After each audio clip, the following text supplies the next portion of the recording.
Bonjour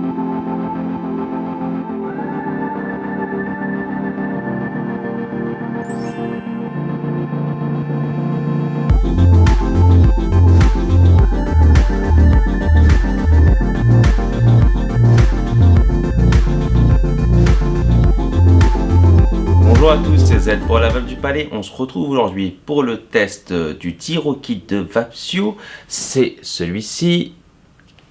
On commence comme d'habitude par l'unboxing. Voyons voir ce que ce kit Tyro contient. Bien entendu, l'appareil en lui-même. Vous avez une inscription ici pour vous prévenir qu'il faut installer la résistance avant toute utilisation puisque celles-ci ne sont pas prémontées. Vous avez ici les deux résistances, la C1 et la C2, une à 1,8 ohm et l'autre à 0,7 ohm. Elles sont quasi identiques aux résistances de Nautilus et peuvent être interchangées sans problème. D'ailleurs, je n'ai même pas ces résistances-là de manière spécifique dans le magasin, je n'ai que les résistances Nautilus. Ensuite, on a un Pyrex de rechange, c'est le bienvenu. C'est de plus en plus le cas dans ces kit tube, ce qui est très bien parce que le verre est la seule partie qui est vraiment cassante. À l'intérieur, vous avez des joints de rechange, un câble micro USB, un petit manuel d'utilisation recto verso, c'est très simple, vous allez voir ça. Quelques règles d'usage, à savoir quand la résistance est neuve, comment effectivement l'amorcer, et ensuite un petit temps d'attente d'au moins 3 minutes selon Vapsio avant de vapoter. Le certification d'inspection pour dire que l'appareil est un original. Vous avez aussi sur la boîte un QR code à l'arrière pour aller vérifier ça, je suppose, je ne l'ai pas fait. Alors on va commencer par installer la résistance 1,8 ohm. Ce sont les mêmes résistances que celles utilisées dans les atomiseurs Nautilus, mais également les mêmes résistances utilisées dans la Vapsio Cosmo, dont j'ai fait le test il n'y a pas si longtemps que ça. Pour installer la résistance, rien de plus simple, on dévisse le tank, on vient visser la résistance. Pour les besoins du jour, je vais utiliser ce liquide de Liquideo, c'est la tarte citron meringuée. On vient ouvrir la bouteille, je vais venir amorcer la résistance. Alors, quelques gouttes dans les trous d'arrivée du coton. Voilà, je viens refermer le tout. Pour remplir le liquide, c'est extrêmement simple. Un système très bien pensé de la part de Vapsio, je vais vous montrer ça. Au niveau de l'anneau supérieur, on vient tourner et on vient remplir à ce niveau-là. Rien de plus simple, vous voyez le liquide se remplir, je vais m'arrêter là. Et à la fin, bien sûr, il ne faudra pas oublier de refermer l'anneau supérieur pour ne pas avoir de fuite. Voilà. Pendant que le liquide imbibe la résistance, on va faire le tour du propriétaire. Au niveau de l'embout buccal, c'est un embout buccal classique 510 qu'on peut venir remplacer par celui de son choix. Vous avez ici le bouton Fire, 5 fois pour éteindre, 5 fois pour allumer. Là, j'éteins à nouveau. La mention Vapsio en bas du tube. En bas, vous avez la mention CE et le nom Tyro. Juste en dessous de l'atomiseur, vous avez l'airflow qui est très bien travaillé. Je vais vous montrer ça un peu plus en détail. Alors, vous avez l'airflow ici complètement ouvert. On vient régler l'airflow en maintenant le Pyrex et en tournant. Vous avez un réglage très fin qui peut se faire pour un tirage serré, soit un trou seulement ici d'ouverture, un deuxième légèrement plus large, le premier est plus petit. Si on veut un tirage un peu plus large pour la résistance qui se vape autour des 20 watts, on vient ouvrir complètement. Contrairement au Cosmo Kit, vous n'avez ici pas de double airflow.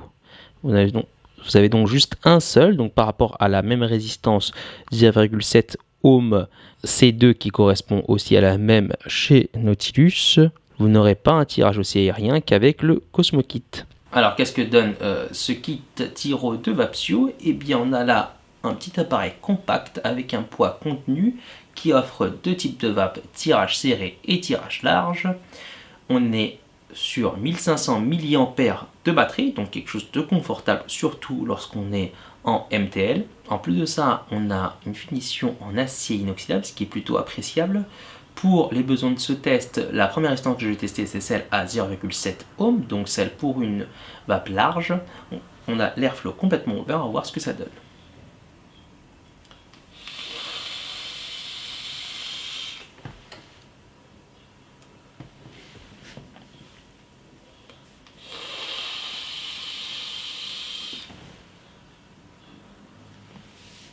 Alors par rapport à la Vapsio Cosmo par exemple, qui présente aussi le même airflow mais en double, avec un double airflow pour un tirage large, ici on aura donc une vape large un peu plus restrictive. Alors j'aurais préféré peut-être un bois plus large, là on est sur du 20 watts, donc à la limite vraiment entre les deux mondes du MTL et du tirage large restrictif. On a un bon rendu des saveurs, on est quand même sur une résistance Nautilus qui est déjà bien connue et qui a fait ses preuves sur le marché.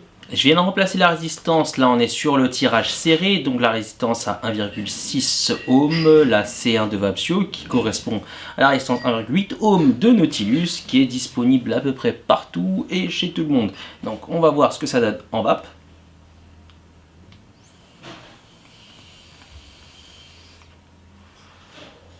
Alors avec un trou, on a un tirage serré, c'est plutôt appréciable, plutôt bien fait. C'est vraiment quelque chose de serré. Je vais ouvrir le deuxième trou et je vais revenir sur quelque chose que vous avez peut-être remarqué.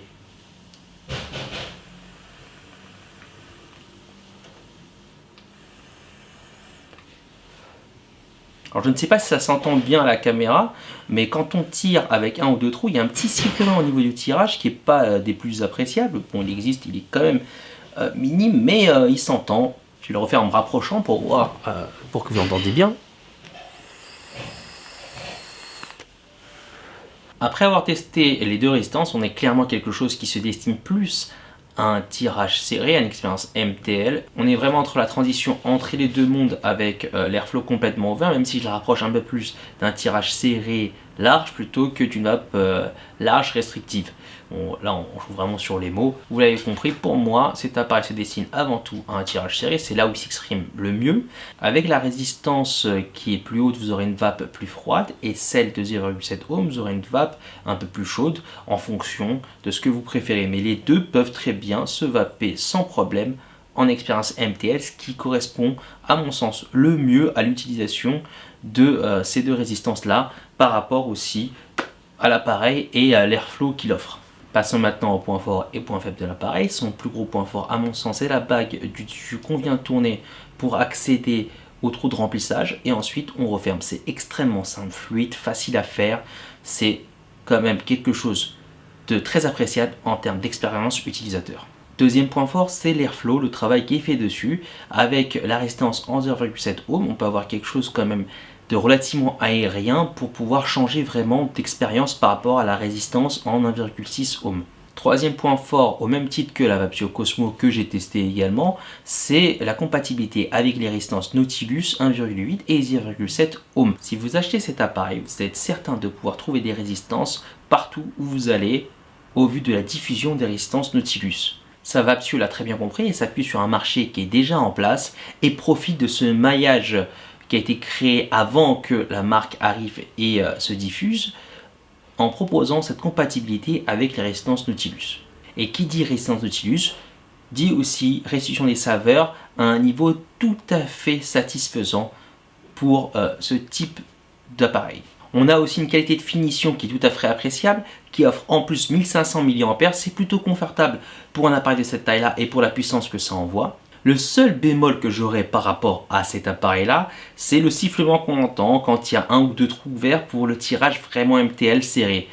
Ça pourrait peut-être embêter certaines personnes, mais on arrive là vraiment à des points de détail. Pour le reste, Vapsio a rendu une copie quasi parfaite. On est sur une Ego IO Killer 3 ans après la sortie de l'appareil de Joyetech. Une taille comparable, voire plus petite, 1500 mAh, donc une batterie confortable, un airflow réglable et une compatibilité avec les résistances Nautilus.